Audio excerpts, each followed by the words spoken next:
Islamic scholar الشیخ القاری مبشر حسن کے official channel القرآن مال تجوید کو سبسکرائب کیجئے، جہاں پر سکھلایا جائے گا نورانی قاعدہ، تجوید، قرأت، کمپیوٹر قرآن، وظائف اور پیش کی جائیں گی طلبہ کی ایکٹیویٹیز۔ اعظم پاکستان مولانا مفتی محمد رفیع عثمانی رحمۃ اللہ علیہ، استاذ جامعہ دارالعلوم کراچی، استاذ الحدیث، استاذ العلماء، فاضل نوجوان، عالم باعمل، مفتی ابن المفتی حضرت مولانا ڈاکٹر مفتی محمد زبیر اشرف عثمانی صاحب دامت برکاتہ العالیہ،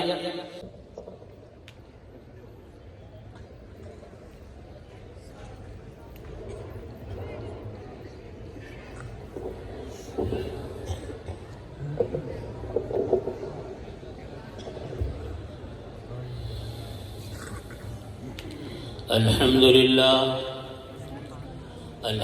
لله نحمده ونستعينه ونستغفره ونعوذ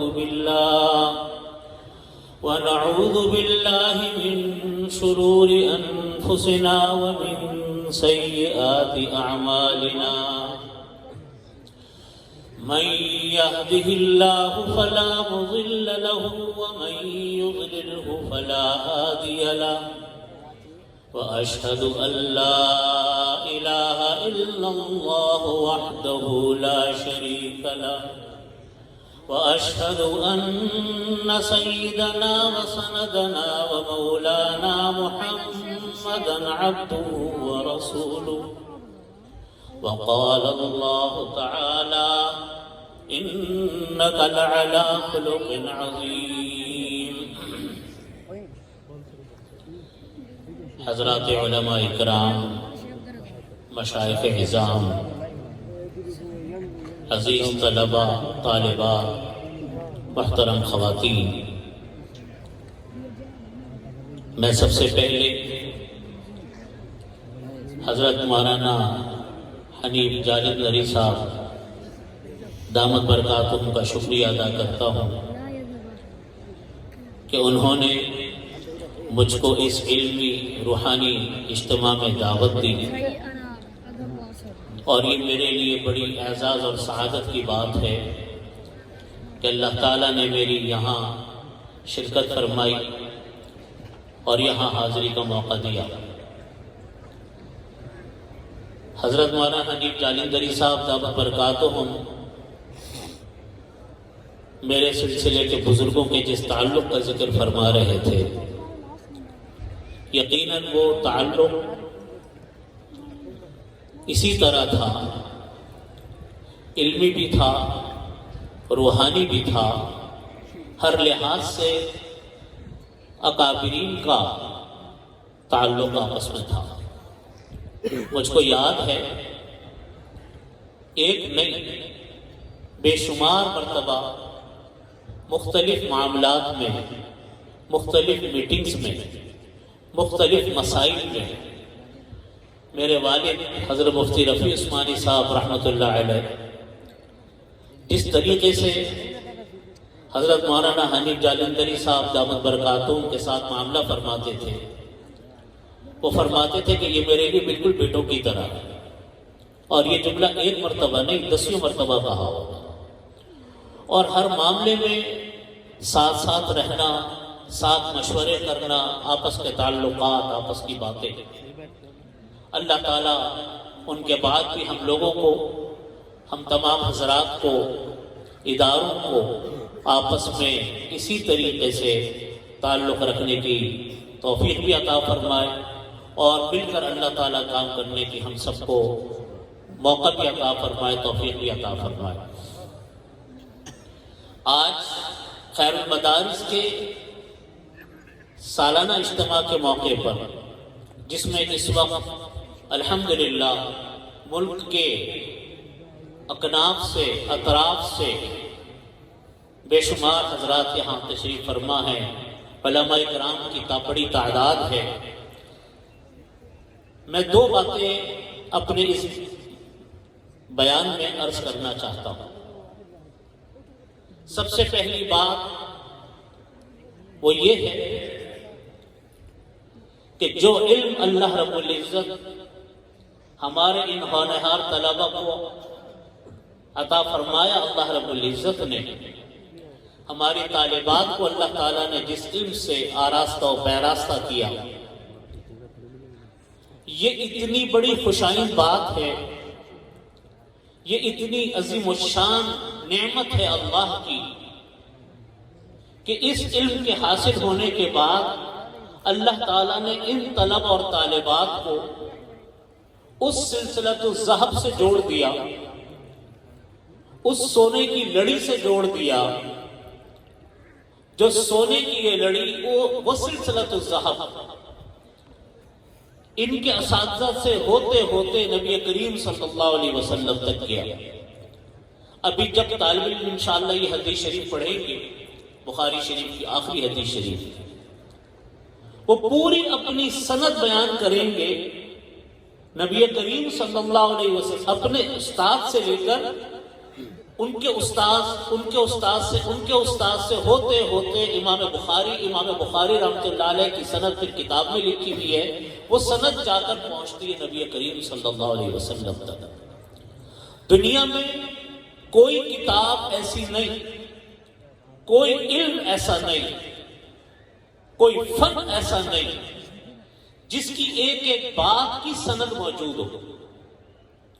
آپ عیسائیت کو اٹھائیے، آپ یہودیت کو اٹھائیے، ان کے ربی، ان کے پوپ جو بات بتا رہے ہوں گے وہ ان کی اپنی بات ہوگی، اس کی کوئی سند نہیں ہوگی۔ لیکن ہم جب بات کرتے ہیں نبی کریم صلی اللہ علیہ وسلم کی حدیث شریف کی، تو ہمارے پاس پوری سند آج سے لے کر 1400 سال تک پیچھے نبی کریم صلی اللہ علیہ وسلم تک وہ سند ہمارے پاس محفوظ ہوتی ہے۔ اور ایک حدیث کی نہیں، جتنا ذخیرہ حدیث موجود ہے جو ہم اپنے اساتذہ سے پڑھتے ہیں، وہ سارا کا سارا من و عن اسی طریقے سے محفوظ ہے۔ اور یہ علم ہوتا ہوا مختلف زمانے طے کرتا ہوا آج ان طلبہ کے اللہ تعالیٰ نے سینوں میں، دلوں میں اس کو محفوظ فرمایا۔ میری دعا ہے اللہ سے کہ اللہ تعالیٰ ان کو اس علم کو آگے پہنچانے والا علم بنائے، اس علم کو اللہ تعالیٰ دوسروں تک پہنچانے کا ذریعہ بنائے، اور ہمیں ان تمام حضرات کو جو اس علم کا واسطہ بن رہے ہیں، ان کی مثال بالکل ایسی ہے جیسے یہ کھمبے کے پول ہوتے ہیں۔ میرے شیخ حضرت ڈاکٹر عبدالعلی صاحب عارفی رحمۃ اللہ علیہ یہ بات بہت کثرت کے ساتھ فرماتے تھے کہ دیکھیے یہ جو بلب جلتے ہیں، ان بلب میں روشنی اپنی نہیں ہوتی، روشنی تو در حقیقت اس بلب میں جو پہنچی ہے ان تاروں کے ذریعے پہنچی جو تار پولوں میں سے آ رہے ہیں۔ ان پول کا تعلق دوسرے پول اور کھمبوں سے ہوتا ہے، ان کھمبوں کا تعلق پاور ہاؤس سے ہوتا ہے، اس پاور ہاؤس کا تعلق ایک بڑے پاور ہاؤس سے ہوتا ہے، تو ایک سلسلہ بنتا ہے۔ روشنی جل یہاں رہا ہے لیکن پاور کا سلسلہ جوڑا ہوا ہے اس پاور ہاؤس سے۔ ہمارا پاور ہاؤس نبی کریم صلی اللہ علیہ وسلم مدینہ طیبہ، وہاں سے یہ علم چلا، یہ علم چلتے چلتے چلتے آج ہم تک پہنچا۔ آج جو طالب علم، جو استاذ آج جو خدمت انجام دے رہا ہے، در حقیقت یہ تعلق اس سلسلے کا ہے جو سلسلہ ہمارا وہاں سے جوڑا۔ علم بڑا غیور ہے، علم بڑا غیرت مند ہے۔ امام علامہ زاہد الکوثری رحمۃ اللہ علیہ، فقہ حنفی کے بڑے مشہور امام، وہ فرماتے ہیں، ان کی کتاب ہے رحلت العلم کے نام سے، رحلت العلم، علم کا سفر۔ اپنی اس کتاب میں وہ فرماتے ہیں کہ علم مختلف ممالک کا سفر طے کرتا رہا۔ پہلے مدینہ طیبہ اس کا مرکز رہا، مدینہ طیبہ سے وہ عراق میں منتقل ہوا، عراق سے وہ ماوراء النہر میں منتقل ہوا، ماوراء النہر سے انڈیا میں منتقل ہوا، اس کے بعد لکھا کہ پاکستان میں منتقل ہوا۔ اللہ تعالیٰ ہمیں اس علم کے لاج رکھنے کی توفیق عطا فرمائے۔ اس وقت صورتحال ہماری یہ ہے، ملک کہ ہمارے جو ملک کے دو قسم کے تعلیمی ادارے قائم ہیں، ایک مدارس اور ایک اسکول کالجز یونیورسٹیز. دونوں ملک کے لیے اہم ہیں، دونوں کی ضرورت ہے. ہمیں مسلمان سائنٹسٹ کی بھی ضرورت ہے، ہمیں مسلمان انجینئروں کی بھی ضرورت ہے، ہمیں مسلمان اکنامسٹ کی بھی ضرورت ہے، ہمیں ہر فیلڈ کے ماہرین کی ضرورت ہے. لیکن شرط یہ ہے کہ ہر کوئی مسلمان پہلے ہو، اس کے پاس بنیادی. نبی کریم صلی اللہ علیہ وسلم نے ارشاد فرمایا کہ طلب العلم فریضۃ علی کل مسلم. اس کا مطلب یہ ہے کہ فرائض کا علم، واجبات کا علم، محرمات حرام چیزوں سے بچنے کا علم انسان کے پاس ہو. مدارس میں علم دین کو سنبھالا، اسکول کالجز نے عصری علوم کو سنبھالا. دونوں ادارے ملک کے لیے بنیادی ستون کی اہمیت رکھتے ہیں. نہ ہم یہ کہہ سکتے ہیں کہ عصری علوم کے ادارے بیکار ہیں، غلط ہے یہ بات، وہ ہماری ضرورت ہے. نہ ہم یہ کہہ سکتے ہیں کہ مدارس کی ضرورت نہیں، مدارس ہمارے لیے بالکل روح کی طرح ہے. لیکن بنیادی چیز یہ ہے کہ آپس میں تعاون ہو، آپس میں کاموں کے اندر اشتراک ہو. اور وہ اشتراک اس طریقے سے کہ جو علوم دین ہے، جس کی ضرورت ہے انسان کو پڑتی ہے، وہ طلبہ علماء ان لوگوں کو سکھائیں اور وہ لوگ علوم عصریہ علماء اور طلبہ کو سکھائیں. اس طریقے سے معاشرہ ایک وجود میں آتا ہے. لیکن مدرسے آج الحمدللہ پورے پاکستان میں کیا پوری دنیا میں مدرسے موجود ہیں. جن ملکوں میں جانے کا اتفاق ہوتا ہے حضرات کا، وہ جانتے ہیں کہ جہاں کہیں اللہ تعالیٰ نے اس وقت علم دین کا کام لیا، جہاں کہیں علم دین کا کام ہو رہا ہے، الحمدللہ اس کا تعلق ان اداروں سے ضرور جڑا ہوا ہوگا. سنت کے مطابق اگر کہیں کام ہو رہا، جہاں مدرسے ختم ہو گئے، جہاں سے مدرسے نکل گئے، وہاں ماحول کے اندر وہ آزادی پھیلی، وہ بے راہ روی پھیلی کہ وہاں پر اپنے دین کو بچانا مشکل ہے. آج دنیا میں ایسے بہت سارے ممالک ہیں جہاں مدرسے ختم کر دیے گئے، تو دیکھ لیجیے کہ وہاں پر آج دین کا کوئی حال نہیں. اس لیے ہمارا یہ فرض بنتا ہے کہ ہم اپنے بچوں کو مدرسوں کے ساتھ جوڑیں تاکہ بچوں کے اندر اخلاق پیدا ہو.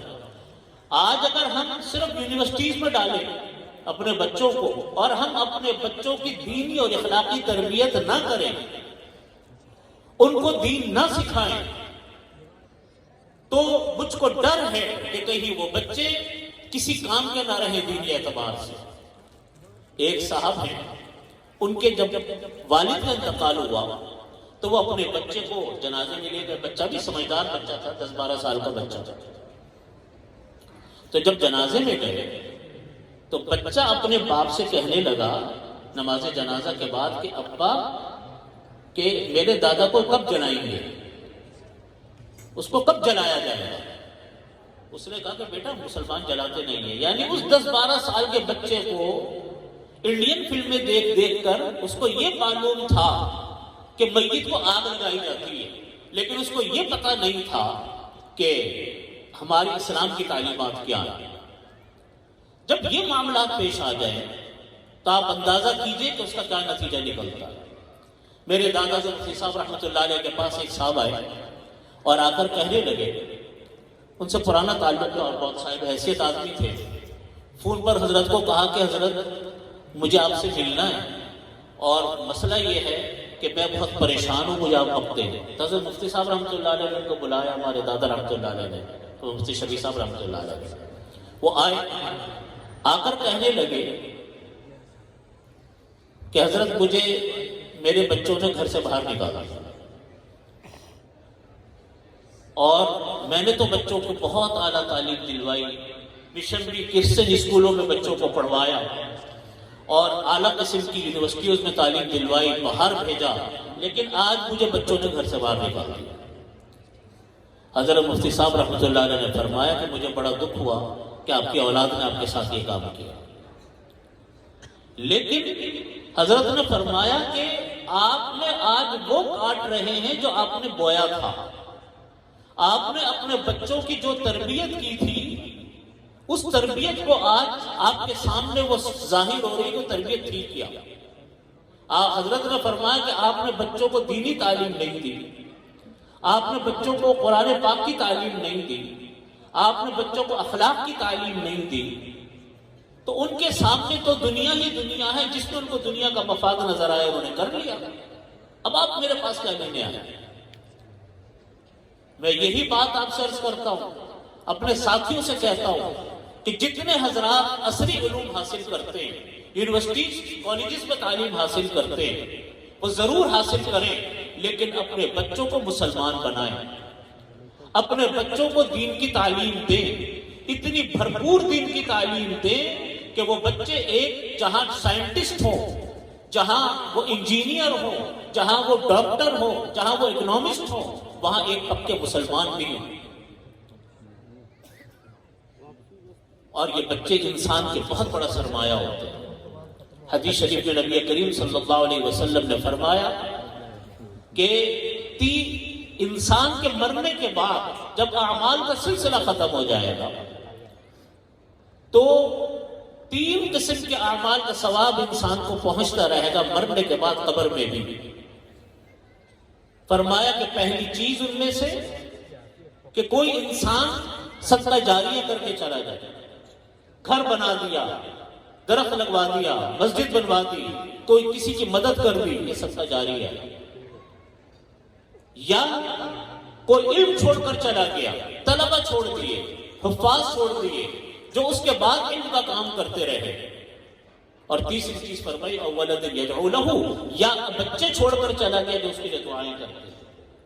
حدیث شریف میں فرمایا نبی کریم صلی اللہ علیہ وسلم نے کہ مرنے کے بعد انسان کا اچانک درجہ بلند ہو جائے گا.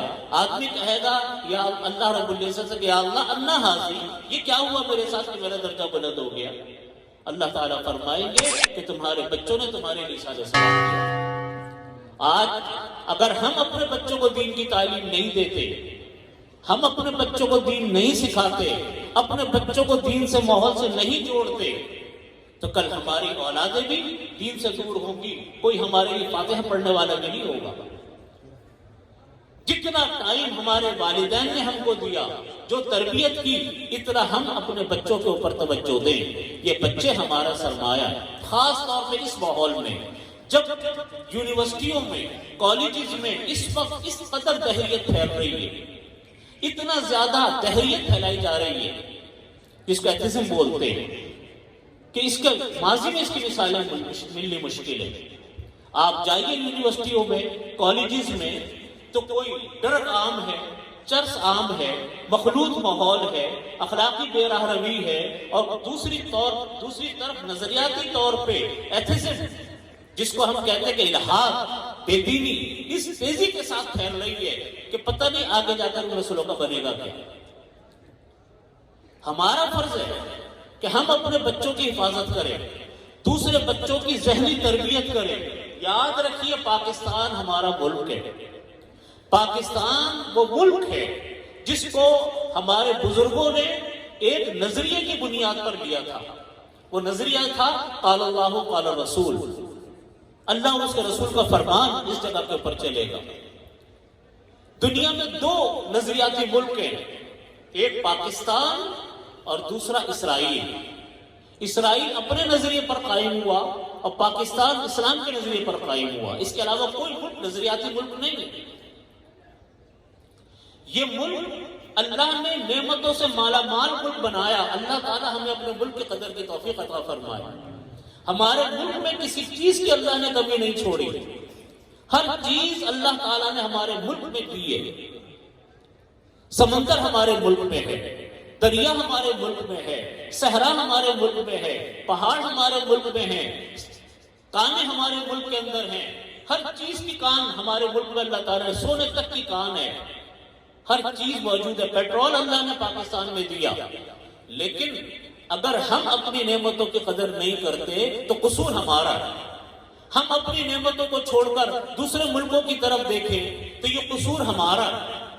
ہمارے ملک کو نقصان ہوا، یہ عالم اسلام کا نقصان ہے. دیکھیے برما کے مسلمانوں پر مشکل آئی، پاکستان میں برما کے مسلمان موجود ہیں. یہاں تو نہیں، کراچی میں آپ آئیے، لاکھوں کے حساب سے برمی مسلمان ہیں. افغانستان پر مشکل آئی، پاکستان نے ان کو پناہ دی.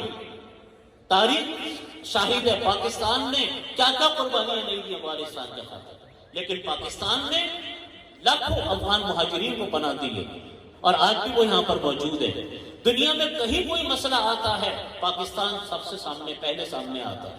جغرافیائی طور پر اللہ نے پاکستان کو وہ محل کو دیا جو شاید ہی دنیا میں کسی ملک کے پاس ہو، لیکن ہم اپنے ملک کی قدر نہیں کرتے.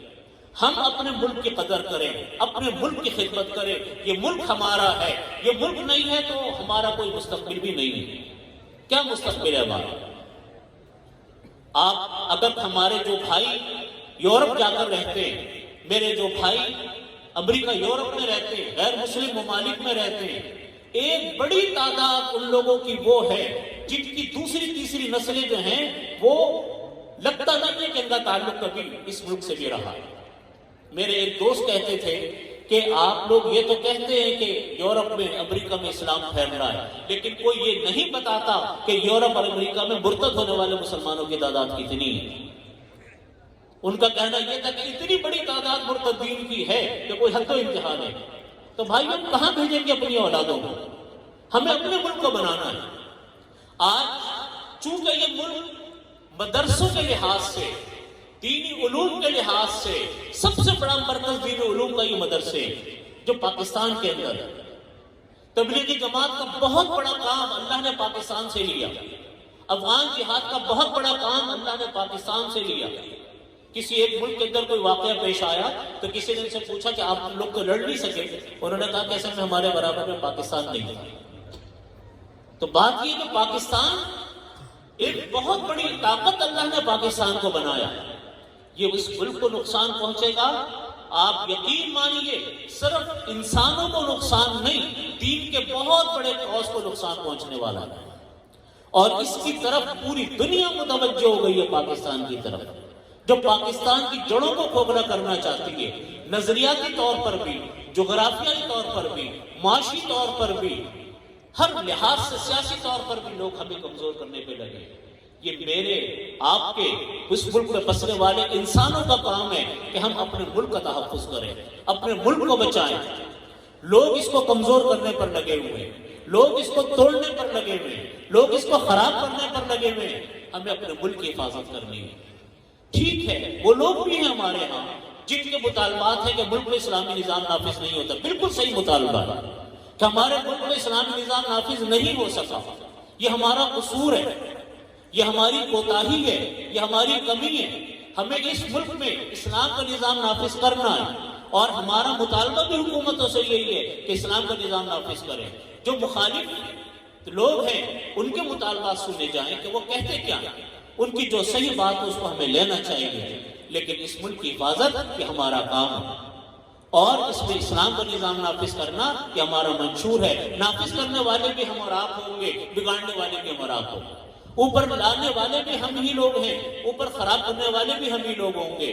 ہم ایسے طبقے کو اوپر لے کر جائیں، ایسے افراد کو اوپر لے کر آئے جو افراد ہمارے ملک کو سنبھالنے والے. میری دعا ہے اللہ تعالیٰ ہمارے ملک کی بھی حفاظت فرمائے، ہمارے وطن کی حفاظت فرمائے، ہمارے مدارس اور مساجد کی حفاظت فرمائے اور یہاں دین کا بولا بالا فرمائے، علماء صلح کا بول بالا فرمائے، بسنے والے تمام انسانوں کی جان مال عزت آبرو کی حفاظت فرمائے. باقی دعوانا الحمدللہ.